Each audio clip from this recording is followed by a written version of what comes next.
whether intended, You can one-shot somebody with a fucking pistol! or by accident, CSGO was broken many times over its 11-year run. I'm sure CS2 will have plenty of bugs too, but let's break down every time Valve broke CSGO. Starting at the least broken, it's the Mirage wall glitch from 2014. This was a bug that literally allowed you to get into the wall and shoot out of it at enemies that couldn't even see you. If this was in a more active spot, this would have been broken as hell, but it was in CT spawn where the kills aren't really going to matter anyway. And it ended up being fixed pretty quickly. But yeah, this was literally like platform 9 3/4 in Hogwarts, which also meant that after it got fixed, you had people doing this for a little bit.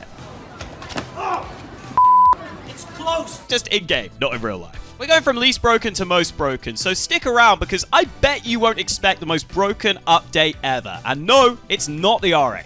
Up next is the jumping accuracy of the Deeg from 2020. This is actually something you always used to be able to do with the Scout back in the day, which led to a lot of fun clips. But we'd never seen it with a cheap pistol that can headshot before. People were losing their minds when this first dropped. But it was actually pretty hard to find spots where it was useful, and you had to get the timing pretty on point for it to work. So while it led to some nice clips, it wasn't really that broken. Let's go all the way back to 2012, when Molotovs was so bad, pros literally voted to ban them because they were destroying the competitive game. Molotovs were different back then, doing much more damage, slowing you when you were in them, they couldn't be extinguished by smokes, and they could be thrown all the way across the map. The one tournament that didn't ban them did not look fun, and soon they would be nerfed to the point where they were forgotten about, and it's honestly hilarious hearing casters lose their minds at the most standard mollies a year later. Oh my god, another kill comes in.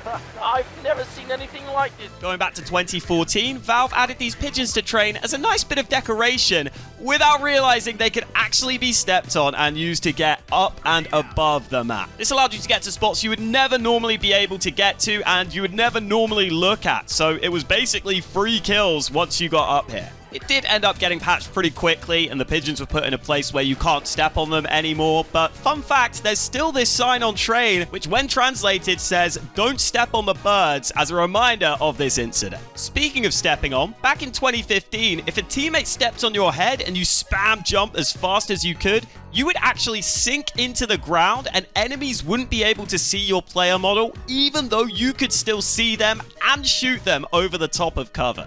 This allowed for some crazy spots where you couldn't even see the guy that was shooting you, so had no chance to shoot back. Speaking of not being able to see enemies, imagine rushing B on Dust 2, only to realize there is a CT who has somehow spawned in the sky. That was a reality in 2016, when a bug allowed you to disconnect in warm-up, spam a key as you were rejoining, and you would randomly spawn in the sky. This is one of those rare times using the call-out, "He's over there," might actually be acceptable because who the hell is checking in the sky? And weirdly enough, this bug actually came back in 2022 when players were spawning up here on Overpass or outside the map on Nuke. So next time you get tilted and die in CS2, just be grateful that at least you weren't these players dying to this absolute cheese. If we're going to talk about getting to spots you shouldn't have been able to, though, we have to talk about the Olaf boost. This was back in 2014 and was arguably the biggest controversy in professional Counter-Strike history. Fnatic were able to use some broken clipping to make the bottom player seem like he's standing on absolutely nothing and get into this boost, which allowed them to see almost all of the map and completely break this map. And they did it when they were losing so badly, they probably wouldn't have come back without it. Something people forget, though, is that a lot of teams were using this similar glitch just for a slightly different boost, so Fnatic kind of couldn't be banned by the laws of the tournament. But eventually, after a lot of back and forth and complaints that I'm not going to get into here, the community pressure was so much that they forfeited themselves. And just like on Train, this boost is the origin of this sign on Overpass, which says climbing the railing is forbidden. Let's switch to something that made the pro scene even more insufferable, though, and that was the SG meta from the update in 2018. All this update did was decrease the price of the SG by $300. And yet it uncovered the fact that the SG had actually been OP this entire time, just nobody knew it. I know this firsthand because I used to play with this gun when I started playing Counter-Strike, and people would call you a noob and say you're using the COD gun. And so for that reason, people in Counter-Strike never looked into it, when in fact it was actually fantastic the whole time. Here's the one surviving clip of me playing with the SG at that time. Oh my god, inhuman reaction! yes, I actually edited it like that at the time. I mean, I was trying to be over the top on purpose, but that is still just awful. But yeah, the pretty easy spray pattern and ability to scope in and make that spray pattern even smaller was a huge benefit. Just look at how easy some of these pro clips are, man. This ruined Pro CS for far too long. You guys fucking suck! Although, to be fair, those guys did kind of suck. We're getting to some of the most broken updates now, and let's start with the CZ, which was so broken that the community literally gave a team a nickname after the fact they were abusing it so hard in LDCZ. This gun had so much that was broken about it. I mean, first, it was $300, so you could get it really easily on basically any occasion. Secondly, the damage was crazy high. The fire rate was high, so it's good at close range, but it was actually way, way better than it should be at long range as well, as you can see in some of these clips. What? No! And I think the thing that really put it over the edge was the fact that it was not only $300, but it was also a gun you could literally switch to in about 1 second. You could pull this thing out really quickly, and that meant any AWPer would basically just get this as a backup and be able to have a very, very good secondary weapon they could just whip out at any moment, to the point where sometimes it felt like they would actually just use it instead of the AWP in some occasions. That's how ridiculously good this gun was. And it wouldn't be fair just to talk about the CZ without talking about its brother, the Tech-9. Honestly, I feel like these two should share a spot because they were similar in how they broke the game by being so cheap and so good. The main thing that made the Tech-9 ridiculous was its running accuracy. I mean, this little square is an example of the accuracy when standing still, and then that's the running accuracy you'd have. And I don't know about you, I can't tell the difference. Do you even see a fucking difference? Corporate needs you to find the differences between this picture and this picture. They're the same picture.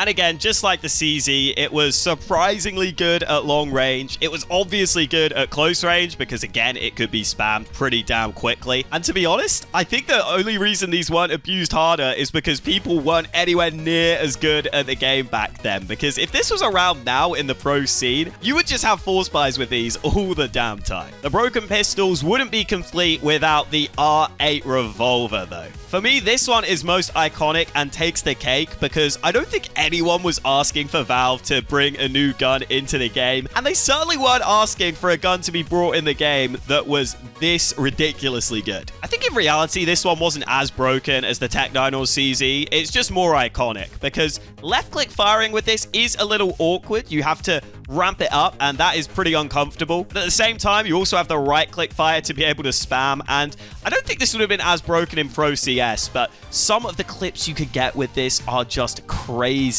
To be fair, it also had the same base damage as the AWP. Okay, it did fall off at longer distances, but to have the same base damage as the AWP meant that at close range, yeah, it was just a one-shot with a pistol, which is just dumb. Even at medium ranges, if you hit them in the right spot, it was a one-shot to the body, which was crazy. There were also weird bugs when it first came out, like if you did the right-click fire and held it down, then the left-click fire would just shoot immediately instead of being delayed. And it also had crazy running and jumping accuracy. So all in all, it was broken in about as many ways as you could imagine when releasing a gun, which is pretty impressive, Valve. Fair play for that. So what's more broken than the revolver, you may ask? Well, there's actually two of them, and in second, it's the Deagle from 2013. All right, I know this might not sound like the most exciting answer ever, but hear me out. This update gave the Deagle way more accuracy, and obviously it could still two-shot to the body back then, so spamming with it to get kills was really easy for just $700. And the damage was just crazy. It could do up to 84 damage in a shot. For a pistol. For a goddamn pistol. There isn't actually much surviving footage of this week because it was all the way back in 2014, and the footage that does survive is in pretty low quality like this, and Jesus Christ, look at that crosshair. Ugh. Brother, ugh. What's that? What's that, brother? It was really that accuracy recovery that was so crazy, though, because you barely have to wait between shots to just be able to two-shot people to the body, and so this would just win duels against rifles a lot of the time. This is honestly like the Tech-9 or CZ on steroids. It's just, because it happened in 2013, a lot of people don't remember it. And let's be real, when War Out is getting clips like this, yeah, you know it's gotta be broken. And so, the moment you've all been waiting for, The most broken update in CSGO history is, drumroll please,